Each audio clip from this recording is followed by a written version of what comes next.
very good morning and welcome to the program. The voice is coming to you live from the nation's capital, Abuja. My name is Medina Azaki. Today, our focus will be on the economy. We're going to look at how the economy fared in 2025 and what is the projection in 2026. Now, 2025 is a very challenging year for Nigerians as far as the economy is concerned. Food prices went very high. Unemployment rate is also high. World Bank did say 130 million Nigerians are in abject, poverty. So we'll look at some of the indices that we started with in 2025, and it got better in 2026. For instance, inflation was more than 20% in 2025. Today we have it less than 15%. We also have a GDP, that grew to 4.2 and then came back to 3.9. Maybe that's due to lower implementation of the capital project. But all of this I will be discussing with our in-house economist. That will be when we come back after the break. Stay with us.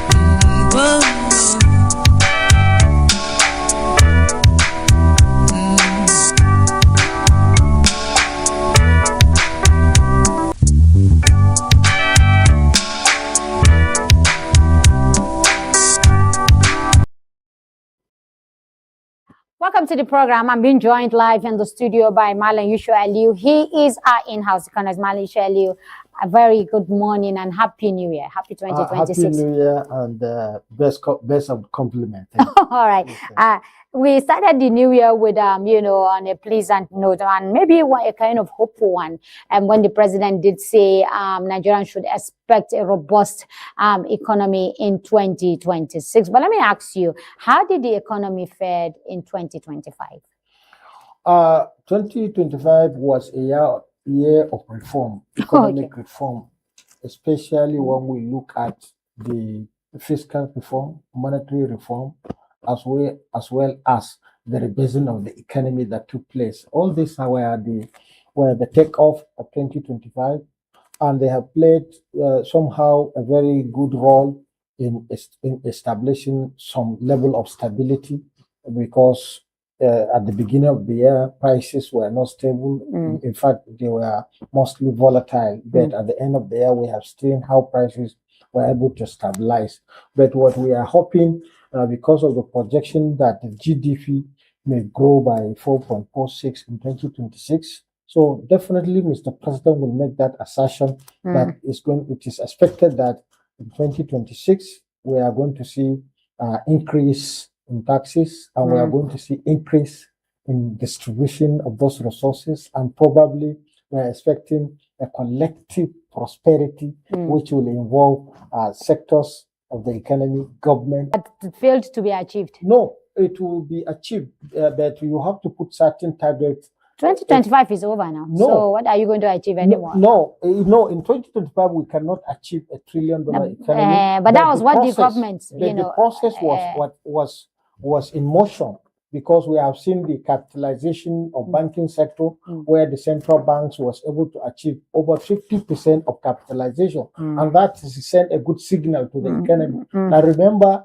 government sources of revenue has been improving, and when you look at even the foreign reserve of the federal government has grown to about 47 billion US dollars. So all these are good indicators.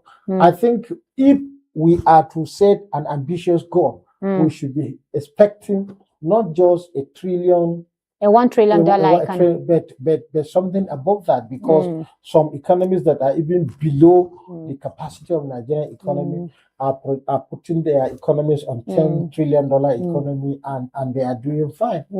I'm going to come back to ask you, what do we need to do to even achieve the $1 trillion economy? But let's go to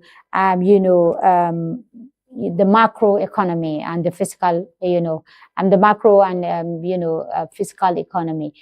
Did we achieve a balance in 2025? No, we have started the process of achieving balance, because it's when you harmonize your fiscal policies with the monetary policies, and if they are going well, then definitely you see stabilization, because one is raising money and spending money, and one is giving directions of where money should go and where money should not go. So when you put the two together and you look at the capitalization of having a $500 billion banking sector, so we should grow from $500 billion to even $100 billion banking sectors. So when you have 10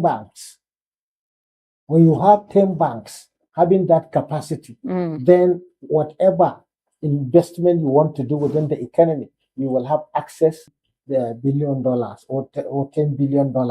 Sorry, 20 billion naira. Now, that's why Dangote cannot look for resources within the economy. Then once you recapitalize, and then they have good feasibility and they have better prospect, and investor will now have confidence in putting, because the attempt of making a bigger economy, you have to make investors to have confidence, and in putting investors to have confidence, you have to bring a lot of procedures in ease of doing business, which means from the funding to the sourcing of revenues to the consumption, and then and also to the payment of taxes. All these are necessary instruments to put what the economy is looking to achieve certain economic goals using certain parameters. Okay, I'm talking about investors and foreign direct, investment. And what is the level of confidence as far as investors are concerned in Nigerian's economy today? No, with some stability that has been achieved, investors are coming. If you check, even diaspora remittances has increased dramatically. If you check also the direct portfolio, even the stock market is booming, because people are expecting high returns, and with sustainability and reliability. These are the things that are putting all our market structures, especially the stock market, in operations for people to come in. But looking at the direct attempt by our investors locally, especially in oil and gas, the challenge Dangote took to bring 18 billion to 19 billion. I was going to come in the course of the program. I want to ask you how much effort or how much contribution has Dangote made in trying to even stabilize the economy as far as PMS is concerned and all of that. But we'll do that in the later course of the program. But again, let's go to the man on the street, the average Nigerian, the everyday Nigeria. When you start telling the average Nigeria or the everyday Nigeria GDP growth of 4.2%, foreign reserve of over $40 billion, and you're telling him inflation figures have been down to 14. Below 15%. You are telling him, the macro and fiscal policy are being harmonized, and he's not seeing that reflecting in his pocket, because economy is me and you, and our ability, to spend money, to have money to spend.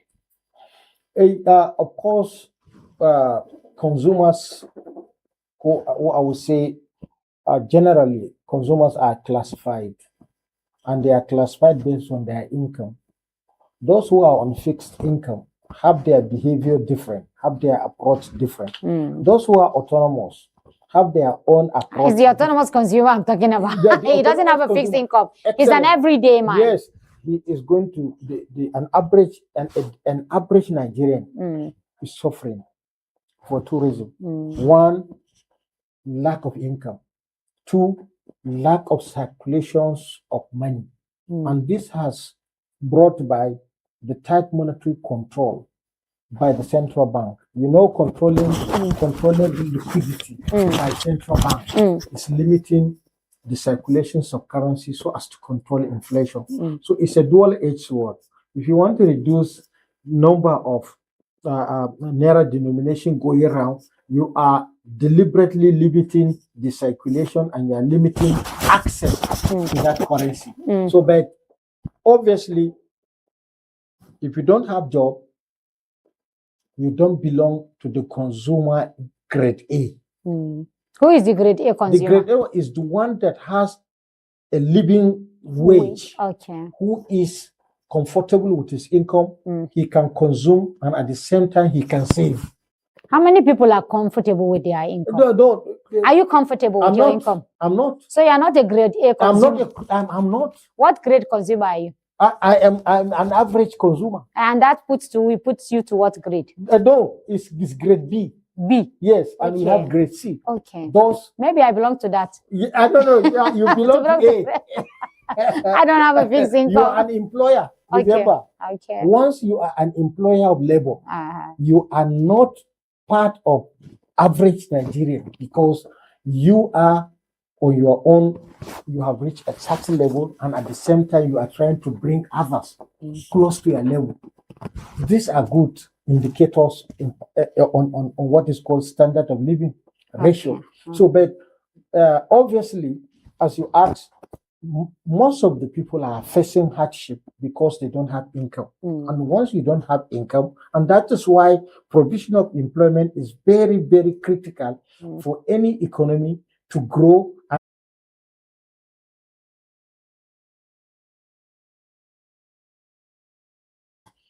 What is the GDP rate for that even economy? What is the size of the GDP? Even in calculating, some economies are $1 trillion GDP, while we are below $500 billion GDP, and we have over 230 million people. So you look at the population size, you look at the size of the GDP before even calculating the percentage the GDP is growing, because it's on assumption some parameters must held constant. That is, if inflation is reducing, unemployment is declining. Unemployment is declining. That's what I'm coming to. So we are clearly showing that if unemployment is declining, unemployment is not declining, it's increasing. What I'm trying to say, if unemployment is declining, is it declining? It's not. Okay. It's high. Yes.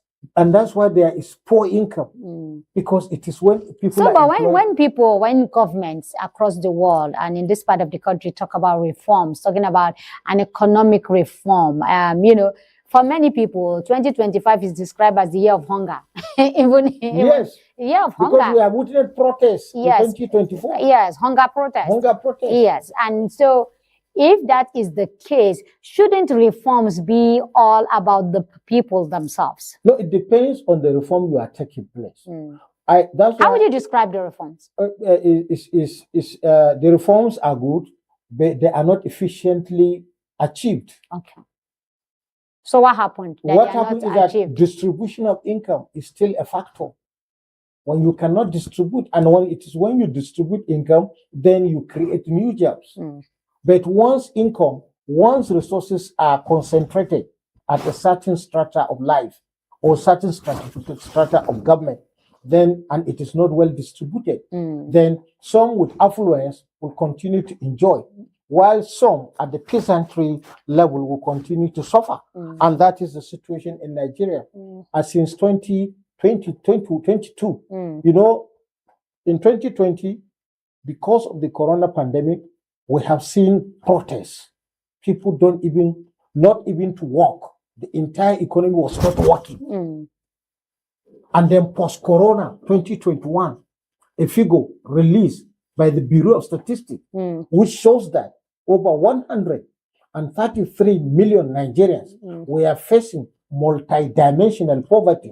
That multidimensional poverty, it means that even if you are working, you are still poor. You are still poor because and the numbers are still there. They didn't change. Even the World Bank in 2025 has brought out an increasing figure from 133 million to about 145 million Nigerians who are poor. And once poor is being described, it is now remain for the economy to define categories of poor people. Because, like I told you, there are people with income but low income. There are people without income and also without basic things of life. There are people live as people. So all this combination is what describe the context of the GDP growth in economy without taking larger part of the population, because the larger part of the population are facing multidimensional economic challenges. Okay, so let's look at inflation, and where food basket is always a 50% contributor to the inflation basket. When government officials banded an inflation rate of below 15%, and I go to the market, the prices of either a sachet of Omo or a sachet of manufactured milk goods or manufactured goods didn't even change. Yeah, they will never change. So where is the reduction? Where is the so-called inflation reduction in that? Remember that parameter is monetary policy rate, the rate at which producers access money in commercial banks to produce. And because I think it also slowed down. I think it was about 2011, yeah. Around 2011, why inflation was around 11.5% at 2011. And Nigerians were facing a lot of social crises, religious crisis, political crisis. That was the order of the day. But prices were relatively low because the MPR was low and inflation was low. But after the regime of increasing MPR came, I was shouting, now you cannot control. MFLA came with the MFLA is the originator of mentioning them. And so when the system now came, they now began to. What is the rationale behind increasing remember, MPR? is to reduce the liquidity factor in the economy. That when you stop borrowing or reduce borrowing, because if they borrow, where are they going to have that profit for them to continue production and then pay the So is this all services? about punishing the producers? No, it's not punishing. It's controlling the circulation of liquidity. But the after effect is on the average man.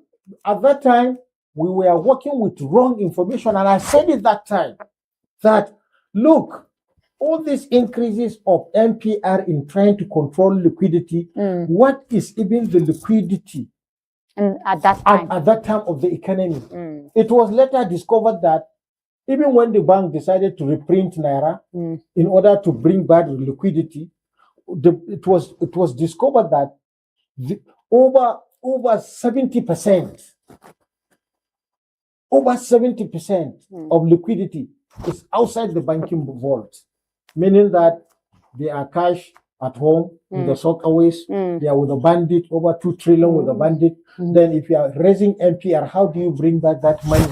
Because the money is already with a bandit. So you can't get it back. You can't get it back. But people will say the bandits are Nigerians. No, it's not. The essence of giving it's an informal sector. Is to circulate, to bring the going from head to top, then there is problem. That's exactly what happens to the liquidity. If liquidity is not going around, the economic life will not be healthy. And that is why you have stagnation.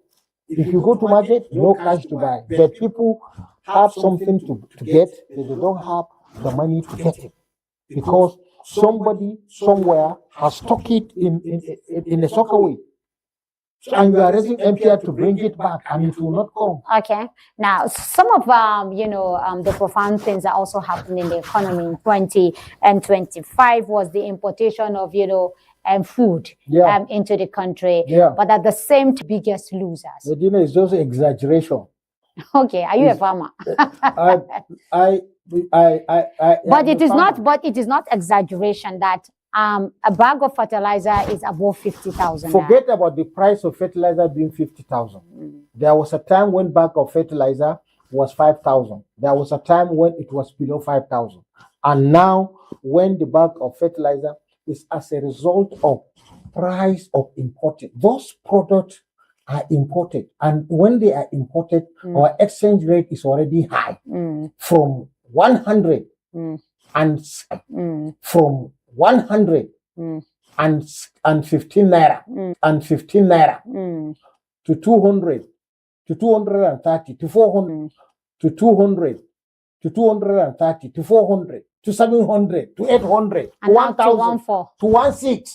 Then how can a bag of fertilizer imported in dollar terms? No, but what I'm saying is this, that a farmer who buys a bag of fertilizer for over 50,000, yes, he farms his product, yes, and you open the borders for importation, and now a bag of rice that he produced for, let's say, 70,000 naira, and you bring an imported bag to sell below 50 or below 60,000. I have made my survey, and I want you. What did you find? I want you and the viewer and the listener to go and check your neighborhood, whether you will see imported rice as you see local rice. No, I see a lot of local rice. A lot of yes. Well, that's why I told you that the theory of importing food that brought prices of our foodstuff down is just an exaggeration. It's not true. It's not true. In the food industry, some of them who are putting all these exaggerations, they are the people that siphon public funds. Instead of keeping them in the bank, they go and buy foodstuff and stock them somewhere. That was what they have been using, the advantage of blocking our borders, of not importing. They now take advantage of buying everything from the lockdown. So we now have a cabal. We have a cabal in the food chain. In the food chain. So when the idea was of now, okay, what the federal government did was to remove the waiver of importing any agri-related machinery or equipment, including fertilizer. I was a beneficiary. I went to IDEX office in the Federal Ministry of Finance. I processed the importation of processing equipment worth over $1 billion of my friend, and a tax waiver was given to us. And we imported. It's a large rice mill in Zaria. Hulde rice. Hulde rice. I'm talking to a billionaire all these years. No. I never knew. No. If you can import equipment. No, it's my friend. It doesn't matter. No. You are the facilitator, of course. What I Hulde rice is what you are doing now. And one day you will test it. I know. P&B TV should be a beneficiary of the Hulde rice. I think what we especially for fasting period. We create a time. We need to visit the mill. Exactly. Yeah. So, but what I'm trying to tell you is that huge agri-processing was going on. Okay. But speculators were taken out of the market. They took it out. Sometimes they even pay farmers ahead before harvesting, and they stock them. Okay, let me give you a story. Yeah. A friend of the house bought about 40 bags of rice. Corn, maize. Okay. Yes, and when maize was going for 80, 90,000 naira. Yes. And we told him, we said, you better go and sell it now. Since you are a speculator, what you're doing is very wrong. And he said, nah, that's the business he understands. And I said, well, how can you tell us this is the business that you understand? You just came into it, and I'm sure you're going to be a loser. He didn't sell the rice. From 90, it became 70, it became 60, 50. And then, before it became 50, he went and sold, but he at a lost rate. So does that mean the attitude of Nigerians? Because you've been talking about attitude. Attitude of making cheap money. Why will you be a speculator of food when you know it's a lifeline, for people? Many people approach me, and I told them, look, that is not trading. If you want to trade, go to proper trade. If you want to be a manufacturer, be a manufacturer. If you want to become an entrepreneur, be an entrepreneur. But don't just manipulate.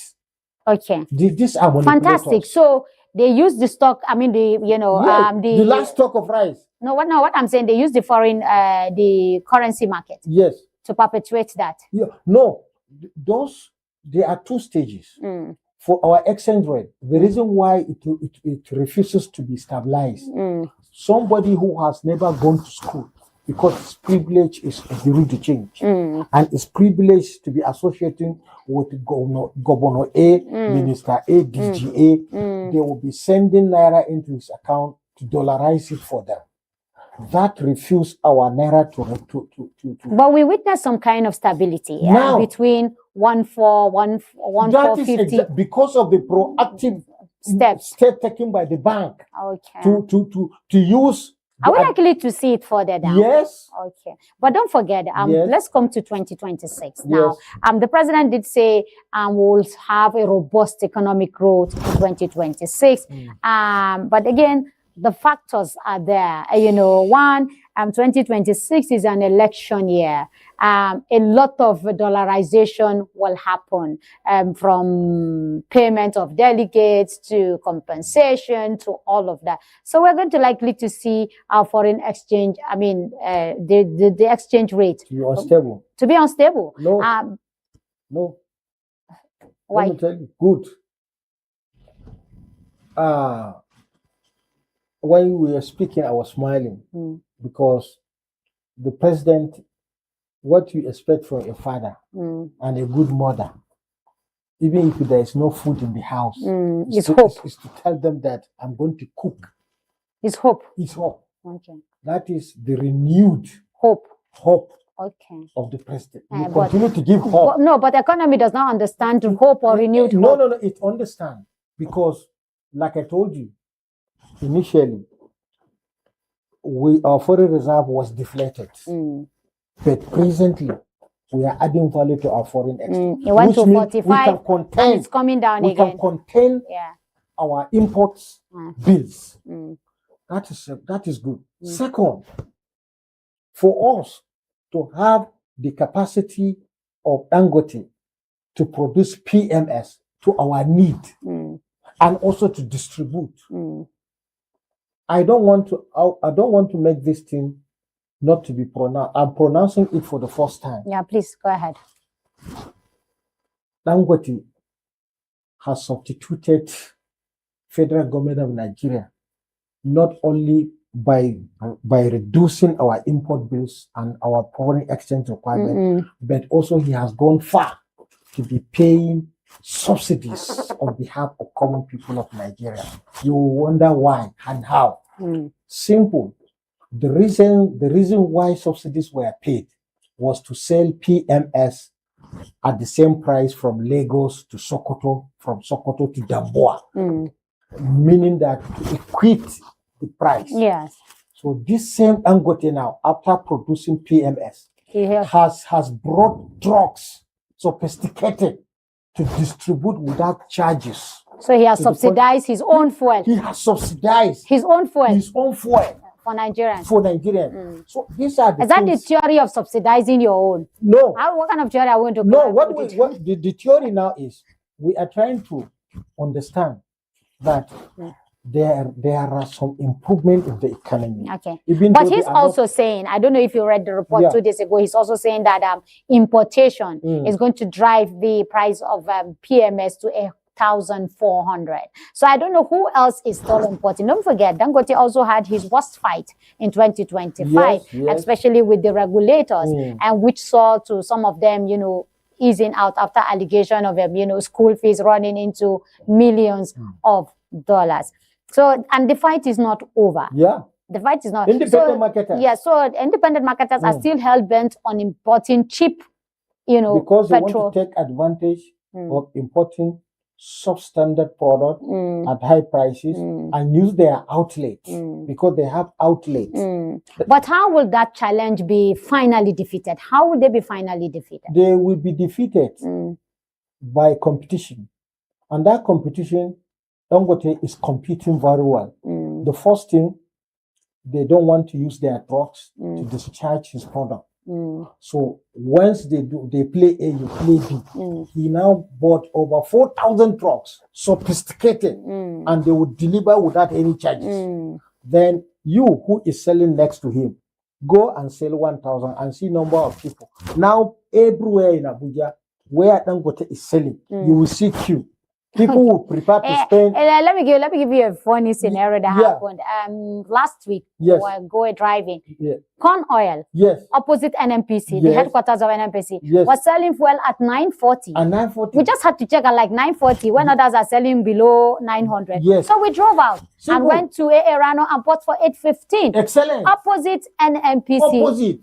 So this is the best. This is the best that can happen when competition is. So we're going to see a very stiff competition. Yes, and ruthless one too. And every day the competitors are lining. If they want to import, okay, go and import. But the government should stop giving people licenses. But remember, federal government, in an attempt to reduce the import of PMS, has introduced a tax. 15%. 15%. But later on, they gave out 37 licenses and they suspended the 15% tax. Giving licenses, you don't know how many people have license in the media industry. Many. But thousands. But how many people have a station like you? These are what determined investors do. And those guys that are taking license, they are taking it for one advantage or the other.